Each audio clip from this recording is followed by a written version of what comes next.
Hey guys, Affinity here with a weekly video update for you. Today is Friday. Again, we'll be doing a Friday weekly release. The next 4 weeks we'll be covering each of the healer class changes, including spec abilities and your talent changes going into Mists of Pandaria. Do keep in mind that these things do change frequently. We are just in an internal alpha, not into a friends and family or beta yet. So things are subject to change. So please make sure to check YouTube as things do change. We will be releasing updated videos. Again, my name is Affinity, and thanks for joining us today. We will be covering the priest changes.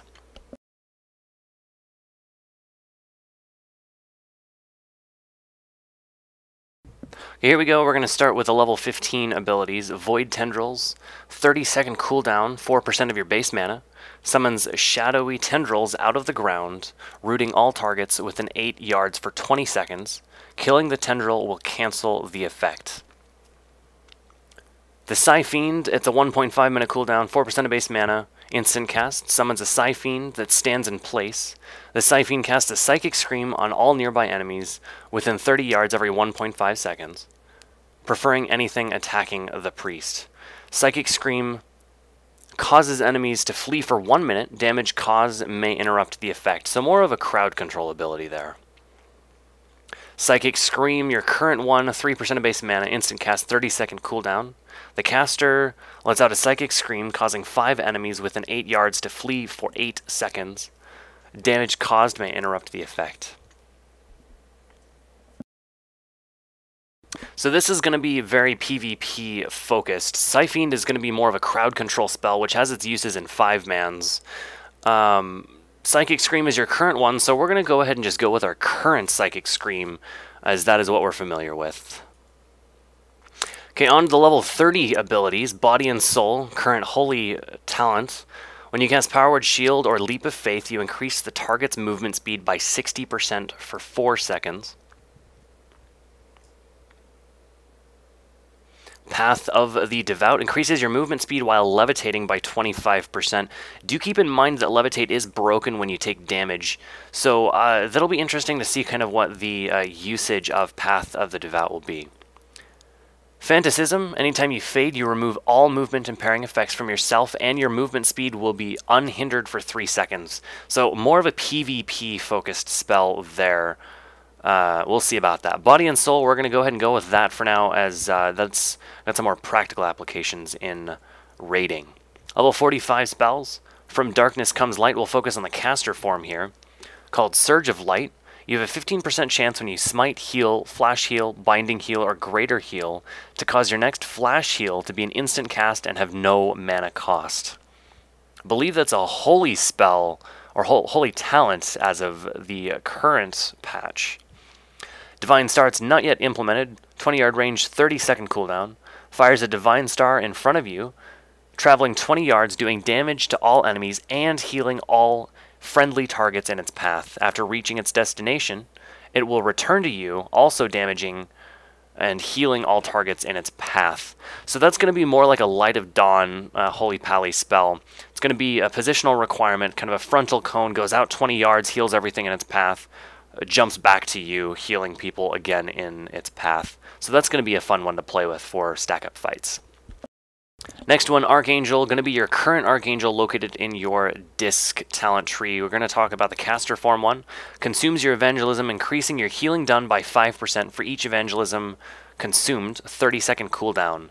So again, that is in your current disc tree. It's going to be more oriented towards a smite/atonement spec, which I'm not too big of a fan of. So we're going to go with Divine Star for now.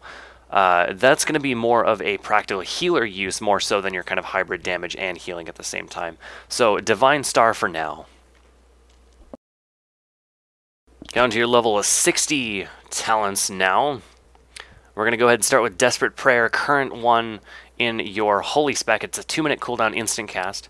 Instantly heals the caster for 20% of their total, 30% of their total health. That has a lot of uses in PvE. It saved my life many, many times.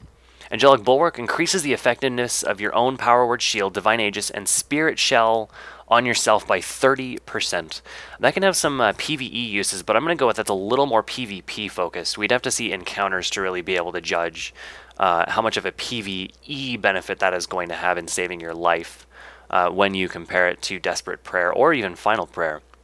Final Prayer, anytime a damaging attack brings you below 30% health, you gain an absorption shield equal to 20% of your total health, lasting until cancelled. Can't occur more than once every 90 seconds. It's going to be more of a PvP focused. I could see that being beneficial in some PvE encounters during progression. I don't know how much I like that though. I am more of a Desperate Prayer person. You have a little bit more control of it. The difference between Desperate Prayer and Final Prayer is basically one's a trigger when you go below 30% health, and the other one you have absolute control over when you use it.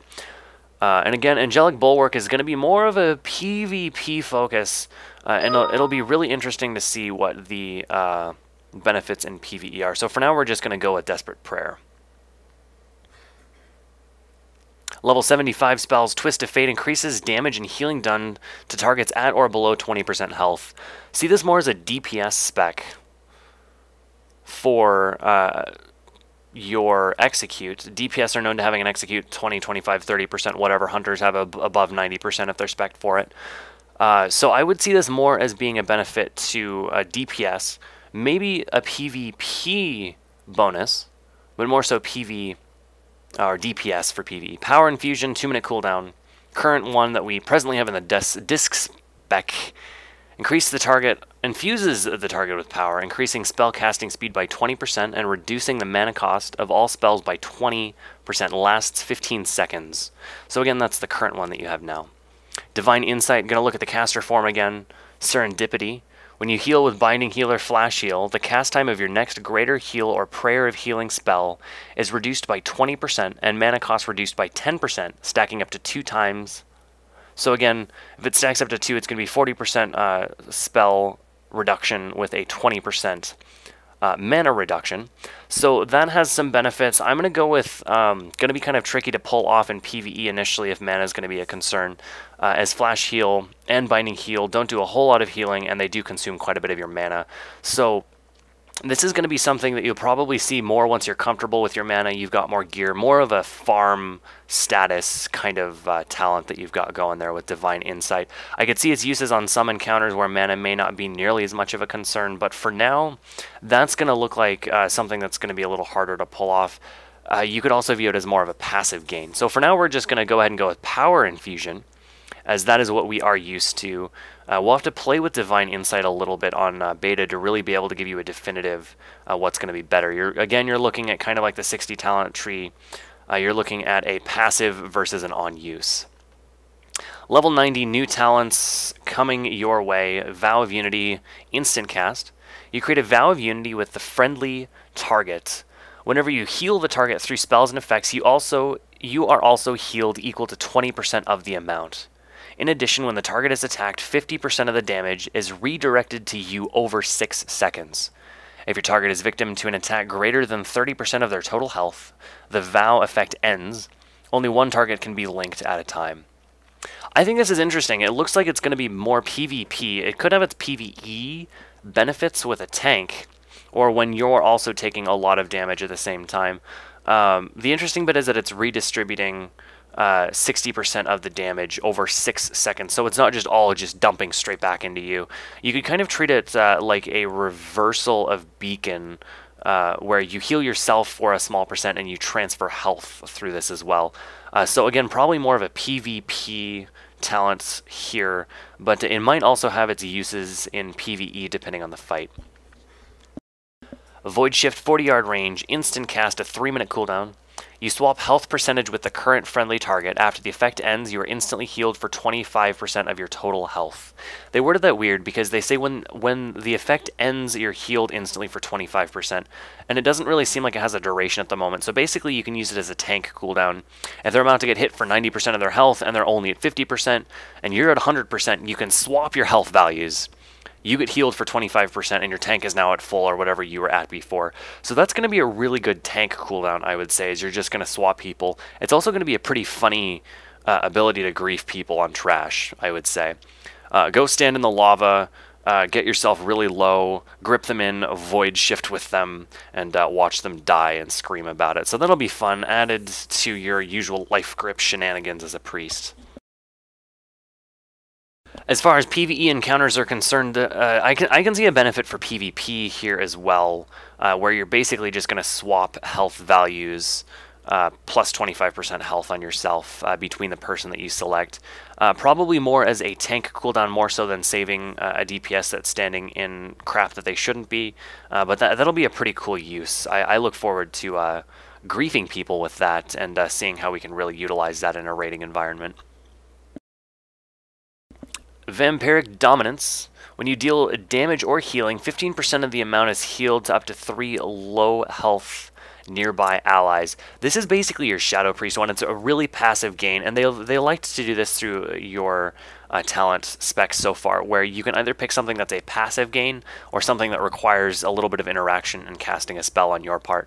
Vampiric Dominance seems something more like if you know you're not going to have to void shift to save a tank's life, then Void Shift will be a really, really good spell for, obviously, the tank cooldowns. Otherwise, if you don't need that, you can just rock Vampiric Dominance for more of a passive healing gain. I'm going to see more use on this once we're familiar with an encounter, and you know that you don't need the tank cooldowns. So my philosophy, we're going to use Void Shift going into progression until we pull the fight and realize if we need tank cooldowns or not, if that's really going to be a gain, or if you need the passive healing. You'll notice that you'll be able to swap back and forth between the two. You don't have to respec for this anymore as far as selecting these talent points are concerned. So you'll be able to swap back and forth between Void Shift and Vampiric Dominance quite frequently and kind of do it more on a fight-to-fight basis. So again, Void Shift is going to be on the safer bet for now.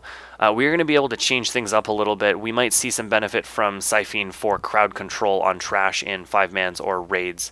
So you might see my talent changing up a little bit. Again, this is just kind of a preview. We're not even in a Friends and Family Alpha, much less a Beta yet. So things are subject to change, and there's a really high probability that things are going to change quite frequently. Some of the wording on some of the spells, like Void Shift, is a little funky. So things will change. Some spells may become better or worse, and again, a lot of these spells are really kind of going to depend on what you go with and what the encounter throws at you. So for now, Psychic, Scream, Body and Soul, Divine Star, Desperate Prayer, Power Infusion, Void Shift. And this is a PvE focus. You'll notice that there are implications where some of these spells are going to be better in PvP than PvE, and your spec will probably change accordingly. So this is kind of a more safer route with things that I'm more familiar with. Divine Insight, Power Infusion is a great example of things that'll probably swap back and forth depending on the encounter and my mana and kind of the requirements of the encounter therein.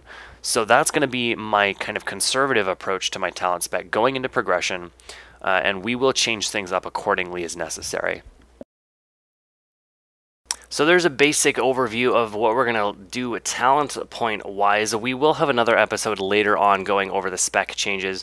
There are going to be a couple of things that are different, and the talent calculator is not currently updated for this.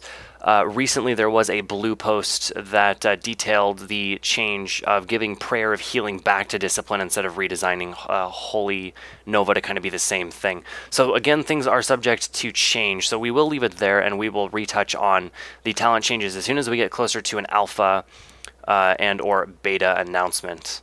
And then we will go over those at a later date. Again, we are looking at a Friday episode. Next week, we will be covering Resto Druid changes. The week after that will be Resto Shaman, and then the week after that will be Holy Paladin.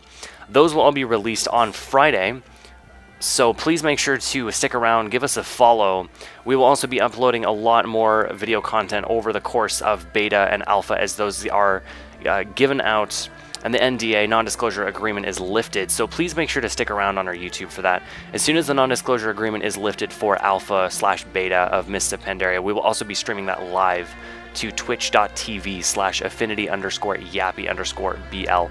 All associated links can be found in the description. So thanks for watching, and we will see you next week.